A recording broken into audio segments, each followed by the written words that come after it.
So one time I sent home, I told my mother to mail me enough stuff to bake a cake. Mm-hmm.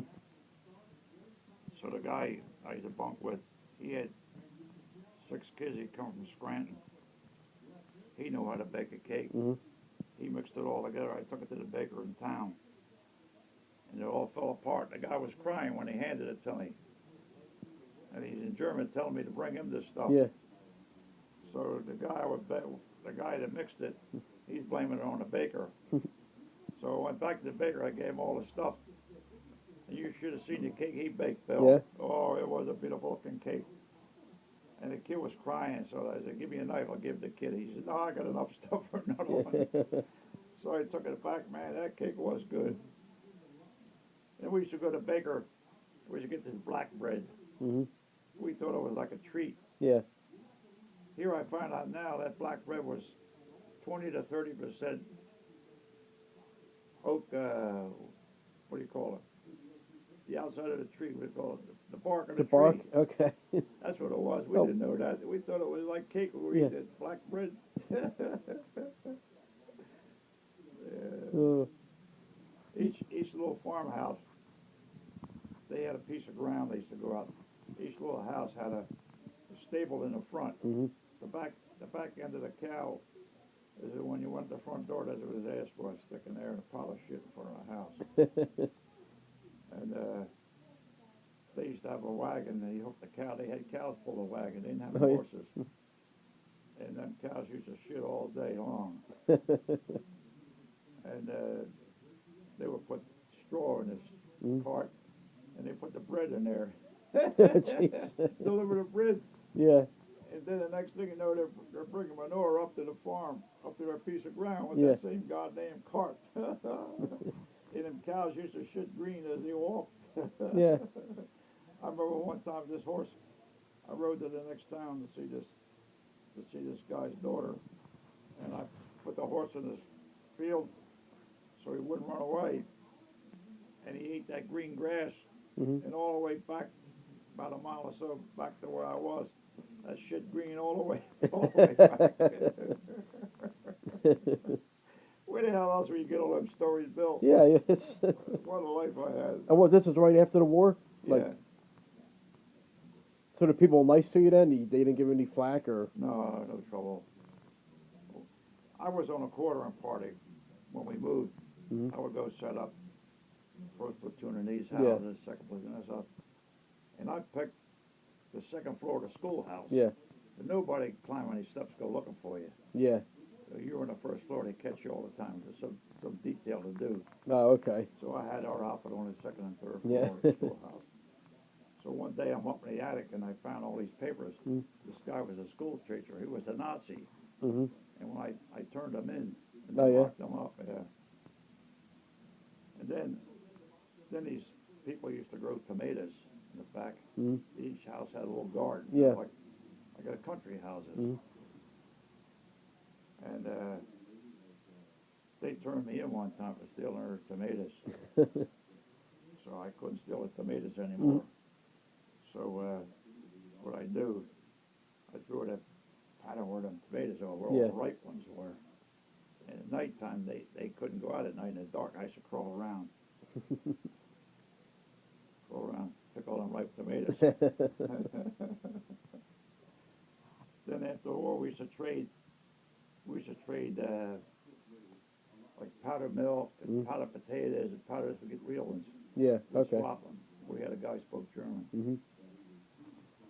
This guy spoke German. He was born in Germany. Oh, okay. His mother lived there. Mm-hmm. So we were within a couple of miles of where she lived. So he asked the captain if he can go visit his mother. Mm-hmm. And his captain was a West Pointer we had. Oh, yeah. He wouldn't allow it. No? So he went to visit his mother. When he came back, the captain caught him. Mm-hmm. He put him on 20 hours a day. 20 hours of labor, I think, a day.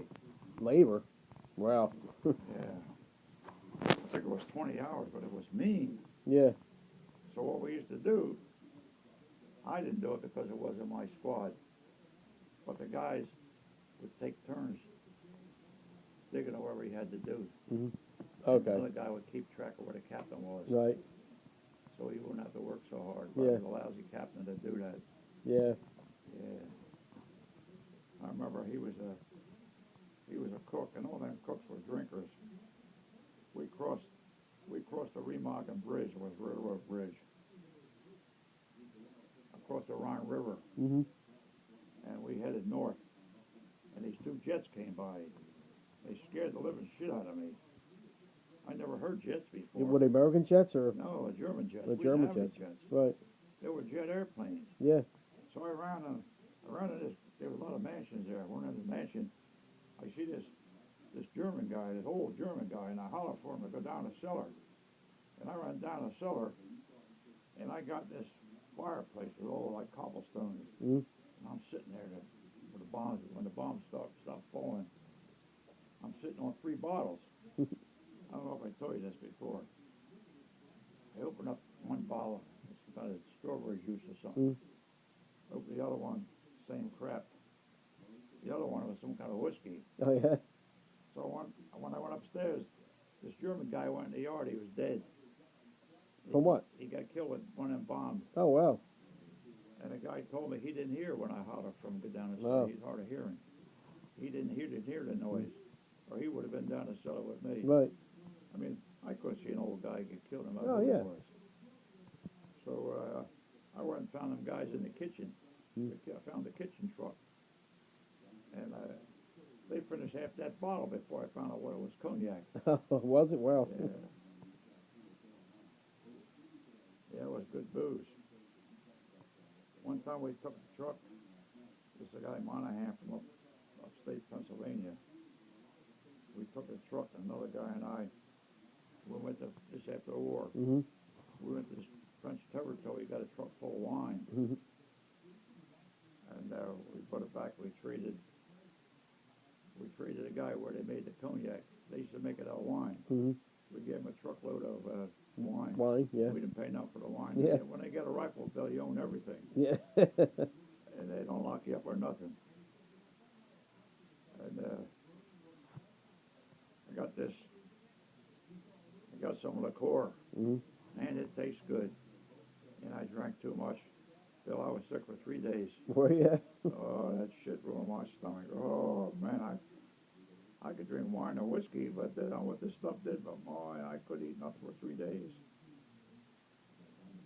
We used to find all kind of things to do. You had to make your own life. Yeah. Of course. Yeah. Yeah. We used to go to beer garden, had that German beer, man. That was good, but it was strong. Was it? Yeah. Heavy. Yeah. I have a lot of stories to tell. You should write them all down one day. Get a whole. I don't forget none of them.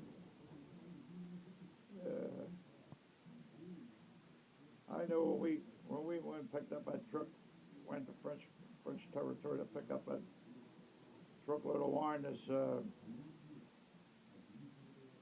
what do you call them? French Moroccan guy, great big black French Moroccan. Yeah. He tried to take the truck. Yeah. I had a 45 in my coat. Mhm. I pulled that 45 out. He ain't gonna take his truck. And I pushed it on him, and we took off with the truck. Mhm. I would have to shoot him. Right. How you going? You can't go back without a truck, Bill. No. Yeah. Yeah. You'd be a little. I had trouble with the British. After the war was over, I went to this British held town, and I went to this store. There was a hardware store there. When I came out, my truck was gone. Them goddamn British guys. No way. Yeah. We never got along with the British. Mhm. So I finally got my truck back. So one time I stole a radio somewhere, a great big radio, but it made a lot of static. So I took it. I don't know about fixing radios, but there wasn't nothing wrong with the radio, just the stations were far away. And in this country's radio shop, when I picked it up, the guy charged me 11 francs, and it sounded just like it was. Then a British guy come, a couple of them British big guys, they chased me out of there. Did they? Yeah. I said, if I had my rifle, they wouldn't. Yeah. They never bothered me. I never got along with them British. He stole my truck once and gave me hell that second time. They don't like us because we have more money than they did. Right. When we were in England, when you had the money, you had the girls. Yeah, yeah. I remember we were only there 3 weeks, landed in Southampton, and we were learning to build that Belly Bridge. And at nighttime, you go in town, and nurses got off from work. Yeah. You go to the bar. The bar was only open at 10 o'clock. Mm. Then after 10 o'clock, you're going to park. Yeah. It was always raining, though. Yeah. They was always raring to go because you had money to buy them booze. The British Yeah. guys didn't have any money. Right, right, right. Yeah. Yeah, I trouble with the British. I don't like the French either. They give me a lot of trouble. Yeah, not too many people do. Yeah. They're always anti-everything. We used to go in town, get steak and eggs, a piece of horse meat and an egg. Horse Steak meat, and yeah. egg. It was horse meat. Yeah. They didn't tell you what, but I know that Yeah. right of it. You go along the road, Bill, you see a horse or a cow got hit with a bomb or a shell. They're out there cutting them up. Mm. Yeah, they cut the meat off them. Yeah. What a life we had. Yeah. I told a million stories about it.